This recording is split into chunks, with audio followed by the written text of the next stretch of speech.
नमस्कार गुरुजी। गुरुजी हमेशा शुरू से ही बड़ी सुंदर सी स्माइल करके निकलते थे तो नमस्कार करते थे। मेरे एक्सपीरियंसेस गुरुजी के साथ मैं नहीं कहूँगी कि डिफरेंट है, ये उनकी मेहर है, एक स्पिरिचुअल जो उनकी बख्शिश मेरे पे हुई वो मैं आपके साथ शेयर करूँगी। जो मैंने उनसे पाया है तो बहुत लंबी पर जितना टाइम गुरुजी देंगे वो मैं आपके साथ शेयर करूँगी।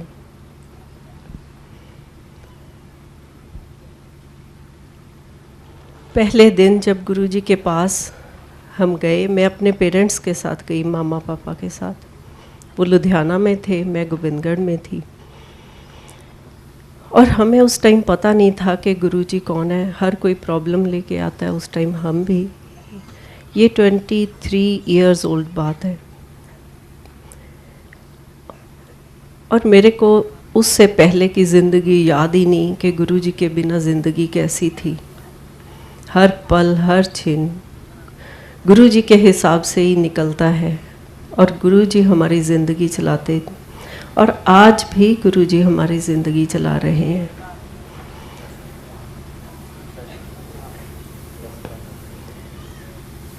और मेरे मदर बड़े स्पिरिचुअल थे। जैसे ही हम गुरुजी के पास पहुँचे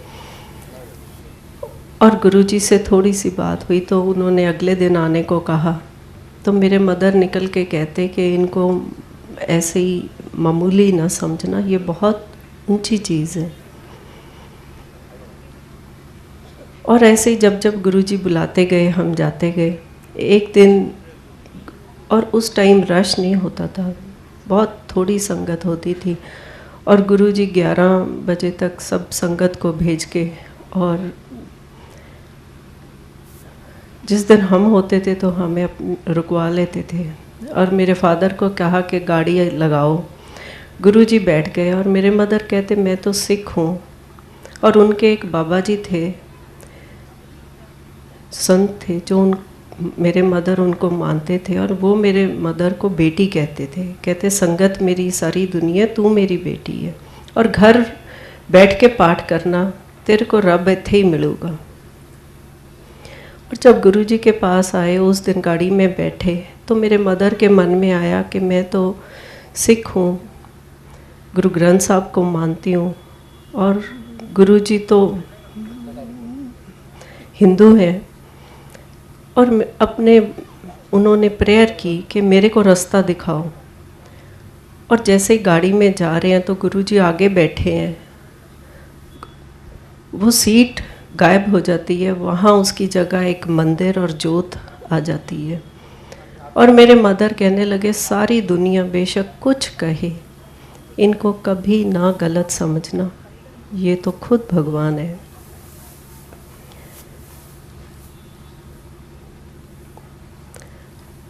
और ऐसे ही गुरुजी ने हमें सिखाया, जैसे शब्द है, जो किछ है सो तेरा, मेरा मुझ में कुछ नहीं, तेरा तुझको सौंप के क्या लागे मेरा।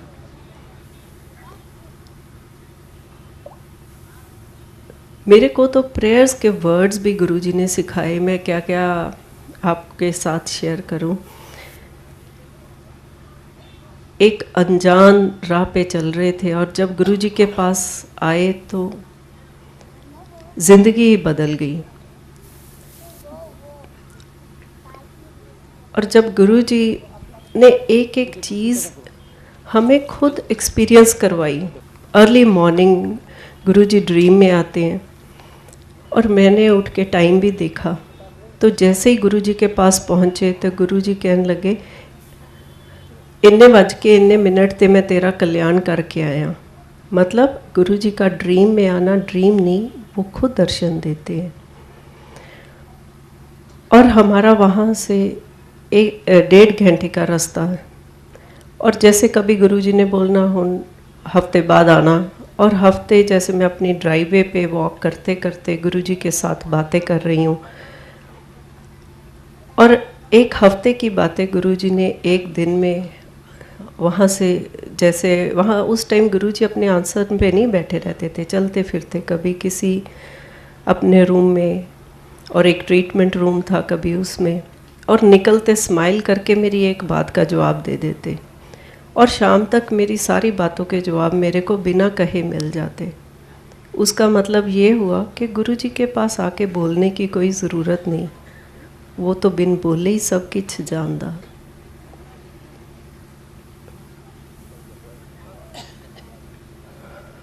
और कभी कभी गुरुजी किसी को बोलते कि मेरे को लुधियाने मेरे पेरेंट्स रहते थे, चल आंटी दे कोल छड़ दो, और पूरा दिन गुरुजी ने वहाँ स्पेंड करना एक दिन, और मामा को बोलना परौंठियाँ बनाओ, मेरे मदर की परौंठी बनी बड़ी पसंद करते थे। और एक दिन बैठे लंच के बाद सेवा कर रहे हैं, और मेरे मदर गुरुजी की दबा रहे हैं, हाथ दबा रहे हैं, और जैसे ही बाँह देखते हैं तो गुरुजी को बोलते हैं गुरुजी एक ही, और हम भी वहाँ बैठे चरणों में उनको दबा रहे हैं, और हम भी देखना शुरू कर देते हैं, हमें तो कुछ नज़र नहीं आता, तो गुरुजी कहते देख ले पहने। और जैसे ही गुरुजी उस दिन गए तो हमने अपने मदर से पूछा कि ये क्या चीज़ आपको दिखी थी, तो कहने लगे गुरुजी की आम पे चश्मा बना, और उसमें बहुत हीरे जवाहरात, बहुत कुछ मेरे को नज़र आया। तो जैसे ही मैं दबाऊं तो एक मोटा सा हीरा इधर निकल रहा है, एक उधर निकल के नीचे गिर रहा है। तो गुरुजी को किसी माया की, किसी चीज़ की कोई ज़रूरत नहीं थी, वो तो सिर्फ आपकी भावना, आपका प्यार, ये ही उनके लिए सबसे बड़ी आपकी भेंट थी। और गुरुजी कहते थे कि अपनी समझ, अपनी सोच कर के आओ। और जैसे ही आगे आगे आते गुरुजी ने बहुत कुछ दिखाया, पुराना जन्म दिखाया मेरे पेरेंट्स का, और उसमें भी क्वेश्चन थे कि गुरुजी अगर ये ठीक है। जैसे ही मैं गुरुजी के पास पहुंची, और उस टाइम पता नहीं था कि ये मेरे को क्या दिखाया, और मैंने जाके अभी बोला ही तो गुरुजी कहने लगे देख ले, हजे देखी चली अगे अगे।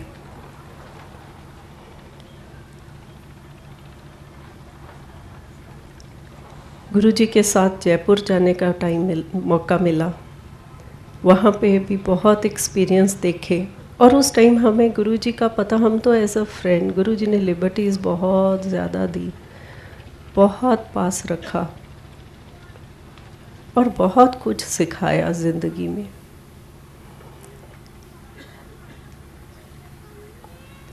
एक दिन मेरे को ड्रीम में, जयपुर की बातें तो बहुत ज़्यादा हैं, टाइम थोड़ा है, मैं तो शुरू हो गई। अंकल ओके, पहले तो मैं अपनी चीज़ें बताऊंगी आपको जो गुरुजी से मेरे को बख्शिश मिली हैं।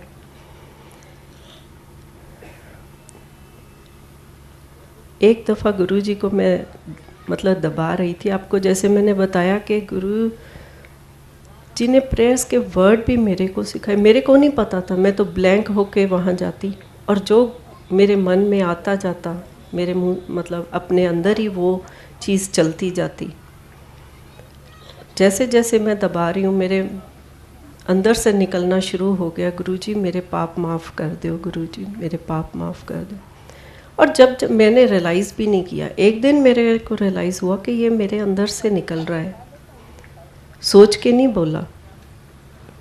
और इस चीज़ को 1-2 साल निकल गए, और एक दिन गुरुजी मेरे को और मैंने ये चीज़ किसी के साथ शेयर नहीं की, और एक दिन गुरुजी मेरे को कहते जा तेरे सारे पाप माफ़।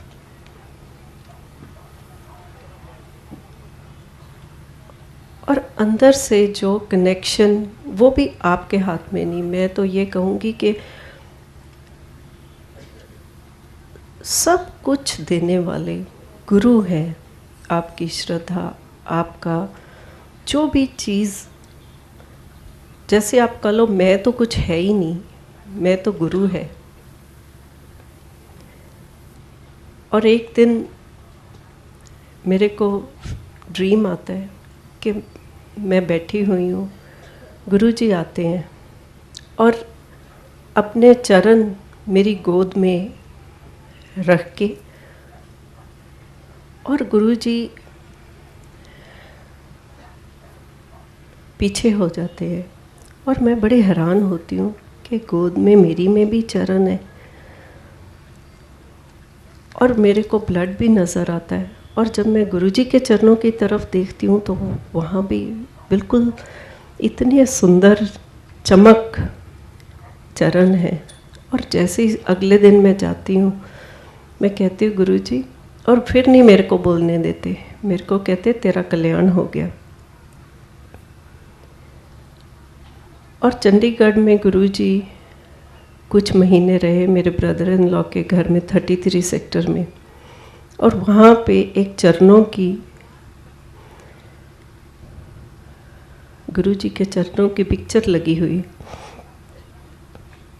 और उसमें से अमृत निकला और खुशबू आती और गुरुजी दिखाते हमें, ये देखो खुशबू लो, अमृत देखो। और जब गुरुजी ने चंडीगढ़ को छोड़ के यहाँ आए तो उसके बाद एक दफ़ा माथा टेकने गए, और जैसे ही वहाँ गए और एक सेकंड का थॉट मन में आया कि ये मेरे को मिल सकती है, तो मैंने सोचा ना, मेरे को कहाँ, इतने सेवादार हैं, इतने भगत हैं, बस थॉट ही आया। 5 साल बाद मेरे ब्रदर इन लॉ ने वो घर बेचा और वहाँ ड्राइवर आता है और मेरे को कहता है जी कि बीबी जी ने गुरु जी ने पिक्चर भेजी हैं, कहाँ रखनी है। तो बच्चे मेरे दोनों हॉस्टल में थे, तो मैंने सोचा उनके कमरे में रखवा देती हूँ, बाद में देखती हूँ। जैसे आई उस दिन मन में ऐसे खुशी खेड़ा उठा जैसे किसी शादी के टाइम या किसी एक्साइटमेंट इतनी ज़्यादा हो गई कि वो मेरे अंदर ना समाए, और इतना ज़्यादा प्रसाद आया कि मैं सोच भी नहीं सकती थी। और फिर मेरे मन में आया कि प्रसाद तो मिल बांट के खाना चाहिए, और गुरुजी को प्रेयर की कि गुरुजी जहाँ जहाँ जिस चीज़ को आपने ये प्रसाद देना है उसको आप पहुँचा दो। और गुरुजी का थैंक यू भी किया। थैंक यू तो खैर हम कर ही नहीं सकते, गुरुजी हमारे लिए हर पल हर घड़ी इतना कुछ करते हैं और हमारे थैंक यू के उतने नंबर ही ख़त्म हो जाएंगे। और जैसे जैसे वो मैं पिक्चर्स निकालती जा रही हूँ और वैसे वैसे मन में आता जा रहा है टेलीपैथी कि ये इसको देनी है। उनको फ़ोन करती हूँ और वो कहते हैं हमें ऐसी पिक्चर चाहिए थी, हमें ऐसा पोस्टर चाहिए था, इस साइज़ का चाहिए था। वो चीज़ें उन लोगों के पास पहुँची, और जैसे ही मैंने देखा वो चरणों की पिक्चर मेरे को मिल गई। और मेरी हैरानगी की, मेरे पास वो वर्ड्स नहीं अपना उस टाइम का वो बताने के लिए। वो ये तो गूंगे की मठियाई है। और मैंने वो सारी पिक्चर्स अपने घर में, मैंने बोला गुरुजी अब इनको रखवाना भी आपने है, लगवाना भी आपने है। जैसे जैसे वो पिक्चर्स मैं तो कौन थी वो लगती गई। और गुरुजी ने रोमा को यहाँ से एक दिन कहते कि जा गोविंदगढ़ होके आ। और मैंने किसी को नहीं बताया कि मेरे पास ये खजाना आया है। और वो कहने लगी गुरुजी मेरे को जब मैं जाती हूँ कहते हैं कि गोविंदगढ़ होके आ, गोविंदगढ़ होके आ। तो मैंने उसको कहा कि तू आ जा। मैं समझ गई कि गुरुजी उसको क्या दिखाना चाहते हैं। और जब वो आई तो उसको मैंने ये सारे सुनाई सत्संग। और जब वो वापस गई तो गुरुजी को वो बोलने लगी गुरुजी वहाँ तो आपके चरणों की इतनी खुशबू, और वो परमानेंट खुशबू है, और इसका कनेक्शन वो मेरे ड्रीम के साथ है। हम लोग नहीं सोचते, हम रियलाइज़ ही नहीं करते हमें कब क्या। और गुरु इतने महान हैं, इतने, हमारे पास तो लफ्ज़ ही नहीं है उनके लिए बोलने के लिए, और वो हम जैसे निमाने तुझ,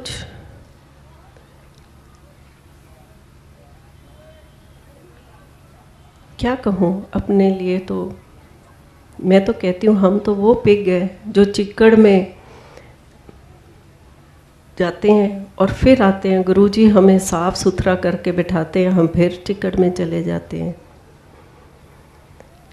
और जैसे ही गुरुजी को रोमा ने बताया तो गुरुजी कहने लगे केड़ी केड़ी चो खुशबू आंदी है। और उसका मेरे को फ़ोन आया कि गुरुजी ने तो ये कहा है, और उससे पहले मेरे को नहीं किसी और से आई। तो मैं भाग के सारे जगह खुशबू लेती हूँ, तो जो बच्चों के कमरे में गुरुजी ने लगवाई थी उसमें भी फ्रेगरेंस आ रही, ये तो गुरुजी की। और इनके साथ आगे खैर बहुत लंबी लंबी चीज़ें हैं। तो एक दफ़ा गुरुजी जीके में थे, तो जब वापस, हमारे को नहीं पता था गुरुजी के प्रोग्राम तो किसी को भी नहीं पता होते, कहने लगे गड्डी लगाओ और हमने पंजाब चलना है। गड्डी लगाई और गुरुजी मेरे को हमेशा अपनी गाड़ी में बिठाते थे। और जब गुरुजी की गाड़ी के एक्सपीरियंस तो मैं आपको बता ही नहीं सकती। तब तो ऐसे लगता था कि बस अब ये ज़िंदगी यहीं ख़त्म हो जाए, इसके ज़्यादा तो मेरे को कुछ चाहिए ही नहीं। उस दिन जो गुरुजी के ड्राइवर के साथ वाली सीट पे बैठते हैं, गुरुजी ने उनको बोला तू गरेवाल दी गड्डी च बैठ और गरेवाल तू इधर बैठ। रात के टाइम जैसे हम जा रहे हैं तो गुरुजी एक छोटे से बेबी की तरह मेरे गोद में सिर रख के और आंखें बंद करके बैठे। और मेरे को अगर नींद भी आ रही है तो मैं सो नहीं रही, मैंने बोल रही हूँ ये पल मैं गंवाना नहीं चाहती।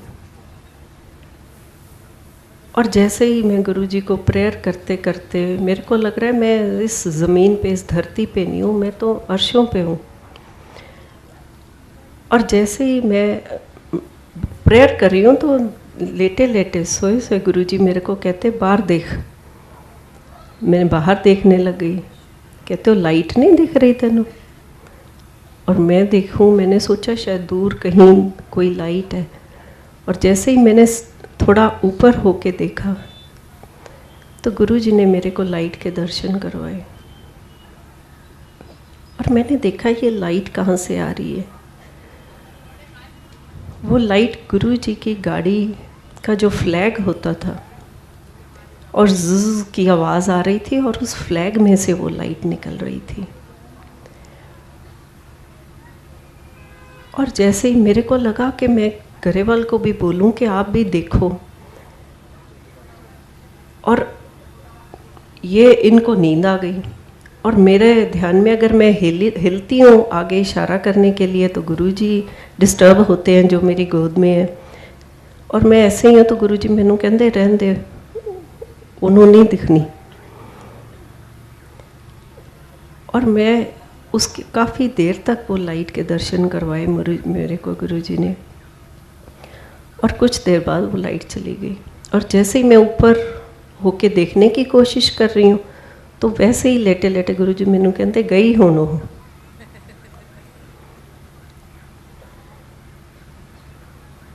एक दफ़ा बड़ी फॉग थी तो गुरुजी पटियाला से जा रहे थे, मलेरकोटला के पास थे। और मेरे को गुरुजी ने फिर अपनी गाड़ी में बिठाया और वो फॉग थी तो कुछ भी नज़र नहीं आ रहा था। तो मेरे को लगे मैं तो बादलों में गुरुजी के साथ, और हर टाइम मन से यही निकलता कि बस गुरुजी अब और नहीं चाहिए, ये सफ़र तो मेरा ख़त्म ही ना हो। और मलेरकोट ले गए और वहाँ पे गुरुजी ने मेरे को स्टड पौंड में लिपटे हुए मेरे को आवाज़ लगाई। मैं हमेशा पीछे ही बैठते थे, कभी कोशिश नहीं की आगे आके गुरु। और इतनी गुरुजी की मेहर रहमत, इतना प्यार दिया और आवाज़ लगा के बुला लेते थे। और कहते रिंपल इधर आ। और मेरे को कभी आंटी नहीं बोला गुरुजी ने, भैने बोलते थे या रिंपल बोलते थे। इधर आ, तेनू डायमंड का शौक है। और मेरे को इंग्लिश पॉन्ड में लिपटे 2 स्टड्स दिए जो पीकॉक की शेप में, ऐसे टॉप्स मैंने कभी नहीं देखे। वो प्रसाद दिया गुरुजी ने। और गुरुजी ने हमेशा बहुत ही भ्रम निकाले। जैसे कभी कुछ लंगर खा रहे हैं तो गुरुजी ने एकदम बुलाया, आके दबाओ, बाहर से आए हैं और अपने सॉक्स उतार के आए हैं और लगा अभी हाथ धोने हैं, या गुरुजी के साथ गाड़ी में भी हैं, लगा नहीं अभी मेरे हाथ साफ नहीं है। तो हमेशा गुरुजी उसी टाइम जब आपके मन में ऐसी बातें होती थी तो उसी टाइम कुछ ना कुछ ऐसा करवाते थे। और मन में रहता कि गुरुजी मेरे हाथ तो धोए नहीं। तो वहाँ से ये हुआ कि ये हमारी बाहर की सफाई की कोई गुरुजी नहीं देखते थे, वो तो अंदर का देखते थे। और कहते थे मन होवे चंगा तो नलके दा पानी भी गंगा, जो कि बहुत बड़ी बात गुरुजी ने हमें सिखाई। और इन चीज़ों को अगर आप अपनी डेली रूटीन की एक दफ़ा तो दिन में, मेरी रिक्वेस्ट है कि आप ज़रूर इन चीज़ों को जो गुरुजी की कही हुई है, इनको एक दफ़ा अपने ही मन में रिपीट करना। मन होवे चंगा तो नलके दा पानी भी गंगा। और दूसरा, मूर्खा के हम दास। मूर्ख कौन है? जो बहस करता है, जो ईगो से भरा हुआ है। और मूर्ख की तो एक डेफिनेशन या एक चीज़ नहीं है, आप किसी भी चीज़ पे कर लो। और वो प्रैक्टिकली हमें गुरुजी ने सिखाए। एक दफ़ा एक आंटी आई और उसको लेके भी हम ही आए। जब आए तो वो, जब गुरुजी बुलाए तो वो आगे जाके मतलब गुरुजी के सामने बैठ जाए, गुरुजी कुछ बात करने लगे तो वो सुनने की कोशिश करे। उस टाइम गुरुजी बड़ी लिबर्टीज़ देते थे, डांट कम लगाते थे और बड़े जैसे एक फ्रेंड की तरह होते थे। और हमने हमारी शुरू से ही गरेवाल की और मेरी आदत है, हम पीछे होके बैठ जाते थे। और हमने उसको विश करनी तो कुछ देर तो उन्होंने हमें जवाब दिया, फिर जैसे हमने विश करनी उन्होंने जवाब ही ना देना। थोड़े दिन हमने भी छोड़ दिया विश करनी और उन्होंने गुरुजी को हमारी शिकायत लगा दी कि ये तो मैनू विश ही नहीं करते। और गुरुजी मेरे को कहने लगे तू इन्होंने विश नहीं करती। मैं कहा गुरुजी ये जवाब ही नहीं देंगे। कहते कोई ना भैने कर दिया कर। और मैंने फिर अगले दिन से विश करनी शुरू कर दी। 2-4 दिन की और फिर उन्होंने नहीं जवाब दिया और कुछ दिन हम करते रहे, फिर हमने छोड़ दी और उन्होंने फिर गुरुजी को शिकायत लगा दी। और फिर गुरुजी मेरे को कहने लगे तू फिर नहीं इन्होंने विश कर दी। मैं कहा गुरुजी जवाब तो देंदे नहीं, मैं तो 2 दफ़ा भी कर दी है। कहते फसली बटेरे है ते मूर्खा के हमदास। और इन चीज़ों से गुरुजी ने बहुत कुछ सिखाया, बहुत कुछ। सो ये चीज़ें हैं मूर्खों के हमदास, मतलब बहस ना करो, ईगो ना लाओ और अपना अंदर साफ करो, बाहर का ना देखो। और गुरुजी ऐसे थे जो कर्म काटते थे और वो भी उन्होंने हमें दिखाए। मेरी मदर को बहुत कुछ दिखाया, शिव जी के दर्शन कराए, गुरु नानक देव जी के दर्शन कराए। माफ़ करना मैं तो बहुत टाइम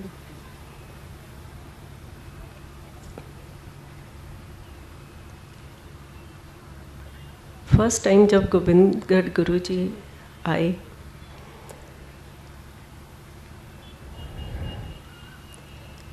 तो अगले दिन वहाँ अर्ली मॉर्निंग बैकयार्ड पे स्नेक्स थे और वो जैसे वहाँ पे हमारे कुछ लगा हुआ था, प्लांट्स वगैरह थे, तो उनमें ऐसे लगता था जैसे वो डांस कर रहे हैं। और हमारे जो वर्कर्स थे भागे हुए आए, कहने लगे कि सांप हैं जी, वो लड़ रहे हैं और बड़े बड़े बड़े सांप हैं। और जग्गी भाग के गए, कहने लगे इन्हों मारना नहीं।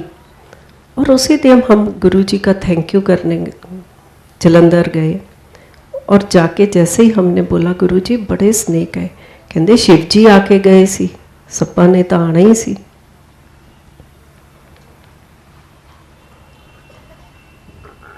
और जो गोबिंदगढ़ घर है वो मैं हमेशा कहती हूँ ये गुरु जी का घर है। और वो टाइम ऐसा था कि हम एक दिन मैं घर में नहीं थी, और जब कभी भी हम गोबिंदगढ़ से निकलते थे, वो तो एक छोटा सा टाउन है, और हम चंडीगढ़ पटियाला या कहीं भी जाते तो मॉर्निंग जाके रात तक ही वापस आते। और उस दिन पता नहीं क्या हुआ कि जल्दी वापस आ गए, 2-4 घंटों में ही वापस आ गए। आके देखा तो एक कमरे में गुरुजी लेटे हुए हैं, और जो सुदामा है उसका फादर, सुदामा गोबिंदगढ़ से गया हुआ है जो जलंधर में है, और उसका भी मैं बाद में बताती हूँ। उसका फादर हमारे पास कुक था, तो वो गुरुजी के पास बैठा, उनका दोबारा है, और वो हिंदी बोलता था। उसकी बातें गुरुजी को नहीं गुरुजी तो खैर सब कुछ समझते थे, पर जो बोल रहा था गुरुजी हूँ कर रहे थे, और जो गुरुजी बोल रहे थे उसको समझ नहीं आ रही थी। और जैसे ही मैं जाके पहुंची तो मेरे को लगा ओहो, अगर मेरे को पता होता तो आज मैं घर से निकलती ही क्यों। और ऐसे ही गुरुजी हमेशा कहते थे, और मैं हमेशा कान पकड़ के गुरुजी से माफ़ी मांगती हूँ, कभी किसी चीज़ की मन में हो ना आए, क्योंकि वो मैं नहीं, वो गुरु है। गुरु कहते थे तुम तो मेरा परिवार हो। और ये बात छोटी नहीं है, अगर इस बात को समझो सोचो तो बहुत बड़ी बात है। गुरु के परिवार का हिस्सा होना, ये तो आपका जन्मों जन्मों का गुरु के साथ साथ है। और गुरु ने कई चीज़ें ऐसी दिखाई भी हैं और बताया भी है कि कैसे जन्मों का, और गुरुजी ने कहा भी है पिछले जन्म जैसी, और वो वैसे ही उन्होंने पिछला जन्म भी दिखाया। और हमेशा गोबिंदगढ़ घर को बोलते थे गवर्नर हाउस। और हम जो गुरुजी का मतलब है, ये नहीं कि वहाँ के कोई हम गवर्नर हैं, गवर्नर तो गुरुजी ने उसको ब्लेस किया। और मैं हमेशा कहती हूँ कि वो एक ब्लेस्ड घर है, वो मेरे को रहने के लिए गुरुजी ने जगह दी है, वो गुरुजी का है, मेरा कुछ नहीं है। और आज भी हम तो यहाँ होते हैं, गुरु यहाँ लाने वाले भी हमें गुरुजी हैं। 10 साल जब हम गुरुजी के साथ थे यहाँ आने से पहले, उस टाइम गुरुजी ने हमें बोल दिया था तो भी दिल्ली ले जाना है। और मैंने सोचना जहाँ गुरुजी हैं, गुरुजी के बिना तो ज़िंदगी कुछ है ही नहीं। जहाँ गुरुजी वहाँ हम, और जहाँ अगर गुरुजी दिल्ली गए तो एक छोटा मोटा फ्लैट हम लेंगे तो वह हमारा हो गया, तो ऐसे ही हम भी दिल्ली वाले हो जाएंगे। और ये नहीं पता था कि हमें परमानेंट यहाँ और वहाँ वो हमारा हॉलीडे होम हो जाएगा। और ऐसे आज भी वहाँ पे जो मेरे पीछे वहाँ काम करने वाले हैं वो सब ब्लेस्ड है। वहाँ पे गुरुजी पटियाले जाते रात को 1:30-2 बजने, तो भी उन्होंने गोबिंदगढ़ घर आके वहाँ संगत ने चाय प्रसाद लेना, गुरुजी ने रेस्ट करना, फिर आगे जाना, चंडीगढ़ आना। पंजाब में कहीं भी गुरुजी ने इस तरफ आना तो गुरुजी ने रात को हमेशा, ये उनकी मेहर ब्लेसिंग। मेरे पास गुरुजी को थैंक यू करने के लिए कोई वर्ड नहीं है। गुरुजी ने गोबिंदगढ़ होके आना, और सारी संगत ने, कोई कहीं सो रहा है, कोई बाहर लॉन, गर्मियाँ हैं तो बाहर लॉन में है। और आज भी वो एहसास वहाँ पे है। और गुरुजी को मैं कहना, गुरुजी ये जो वर्कर्स हैं या पीछे गांव है हमारे, फार्म हाउस है, तो वो सब आपको माथा टेकना चाहते हैं, तो कहने लगे सबको बुला। और पूरे का पूरा वहाँ जो पिंड था वो गुरुजी की ब्लेसिंग लेने आता। और आज भी वो कहते हैं कि गुरुजी की हमें झलक और ये चीज़ें नज़र आती हैं यहाँ पे। Thank you so much for giving me time. और ये गुरुजी की चीज़ें, जो बातें अनमोल हैं, जिनका कोई कीमत नहीं है, जो खजाना गुरुजी ने मेरे को दिया है। और गुरुजी ने कभी नहीं मेरे को कहा था कि तू सत्संग कर। और जब कभी घर भेजते किसी को तो फिर पूछते, फिर रिम्पल की कहती है। और एक दिन किसी को मेरे साथ घर भेजा और मेरे कान में कहते वट कड़ दिए ना दे। और ये सब गुरुजी की ब्लेसिंग है। मैं कभी सोच भी नहीं सकती थी कि मैं कभी ऐसे सत्संग करने के काबिल हूँ या कर सकती हूँ। और ये भी गुरुजी का एक प्रसाद है जो मैंने आप लोगों के साथ शेयर किया। नमस्कार।